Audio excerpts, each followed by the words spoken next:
আজকে আমরা ডিফারেন্সিয়েশনের কয়েকটি এমসিকিউ দেখব যেগুলো ক্যালকুলেটরের সাহায্যে খুব ইজিলি সলভ করা যায়। ফার্স্টে এই এমসিকিউটার দিকে যদি একটু তাকাই, এখানে একটা কথা একটু বলে নেই। ডিফারেন্সিয়েশনের সকল এমসিকিউ সলভ করার সময় আমাদেরকে একটা বিষয় একটু খেয়াল রাখতে হবে, আমাদের ক্যালকুলেটরের অ্যাঙ্গেলটা যেন হচ্ছে রেডিয়ান মোডে থাকে। আমি Casio 991 ES plus second addition এই মডেলের ক্যালকুলেটর ইউজ করে দেখাচ্ছি তোমাদেরকে। তো আমরা ফার্স্টে আমাদের ক্যালকুলেটরটাকে হচ্ছে রেডিয়ান মোডে নিতে হবে। দেখো এখানে ছোট করে ডি লেখা আছে, যেটা দিয়ে বোঝাচ্ছে ক্যালকুলেটরটি আমাদের ডিগ্রি মোডে আছে। এটাকে আমাদের রেডিয়ান মোডে কনভার্ট করতে হবে। কনভার্ট করার জন্য আমরা শিফট চেপে সেট আপে যাব। এখানে শিফট চেপে সেট আপে যাব। এখানে 4 নম্বরের লেখা দেখবা RAD, যেটা আমাদেরকে রেডিয়ান অ্যাঙ্গেল নির্দেশ করে। তো এখন দেখো এখানে ডি এর জায়গায় আর লেখা উঠছে, তার মানে আমাদের ক্যালকুলেটরটাও এখন রেডিয়ান মোডে আছে।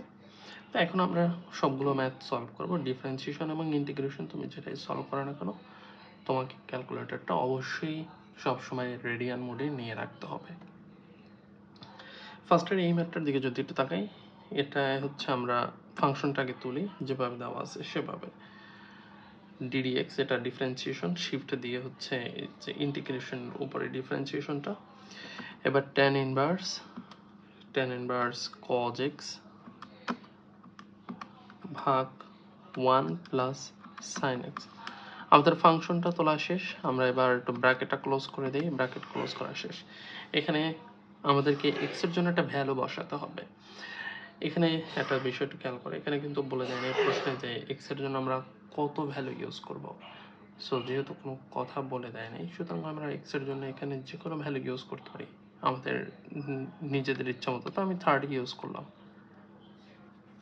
একটু টাইম লাগবে, এটা আসলে ক্যালকুলেটরের স্পিডের উপর নির্ভর করে সলিউশনটা আসতে। আমাদের উত্তর আসছে -0.5, যেটা ডি নাম্বার অপশন।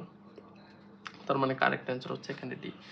এই বড় বড় এমসিকিউগুলো তুমি হাতে করতে গেলে তোমার অনেক সময় লাগবে, যেটা ইঞ্জিনিয়ারিং ভর্তি পরীক্ষায় কখনোই তুমি অ্যান্সার করতে পারবে না ফুললি, যেটা তোমার চান্স পাওয়ার সম্ভাবনাকে অনেকটা পিছিয়ে দেয়। এই জন্য যতটা সম্ভব চেষ্টা করবা ক্যালকুলেটর ইউজ করে এমসিকিউগুলো সলভ করার। আমরা এবার আরেকটা এমসিকিউর দিকে যদি একটু তাকাই, এই এমসিকিউটা একটু খেয়াল করি। আগের মতো করে এমসিকিউটা তুলব। এখানে tan ইনভার্স cot x।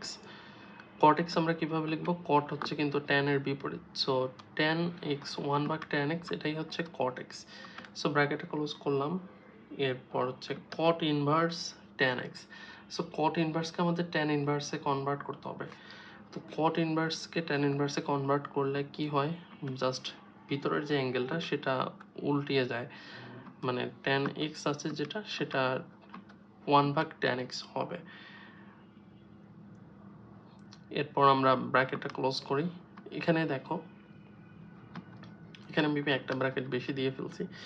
এখানে কিন্তু আমাদেরকে বলে দেয় নাই যে আমরা x এর ভ্যালুটা কত ধরে ম্যাথটা সলভ করব। সো এখানে আমরা চাইলে x এর জন্য যে কোনো একটা ভ্যালু ইউজ করতে পারি।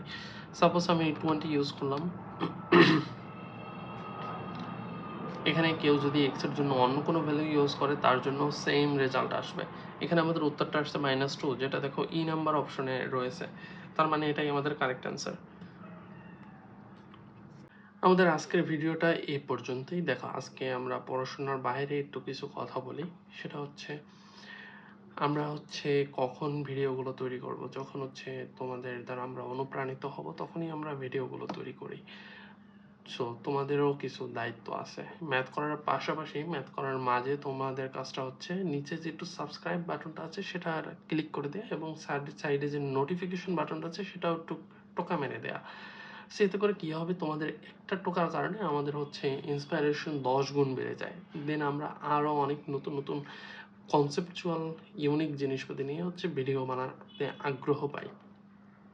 তোমাদের দায়িত্বটাও উচিত তোমাদের দিক থেকে পালন করা, এতে করে আমাদেরও আগ্রহটা বাড়ে। তো আজকে বেশি ম্যাথ দেখালাম না। তো তোমাদের ভিতর যদি আরও আগ্রহ থাকে তখন হয়তো আরও ম্যাথগুলো দেখাবো, আরও বেশি করে দেখাবো, এবং ভিডিওটা আর একটু বড় করব। সো আজকের ভিডিওটা এই পর্যন্তই। ধন্যবাদ সকলকে। দেখা হবে পরবর্তী কোনো ভিডিওতে।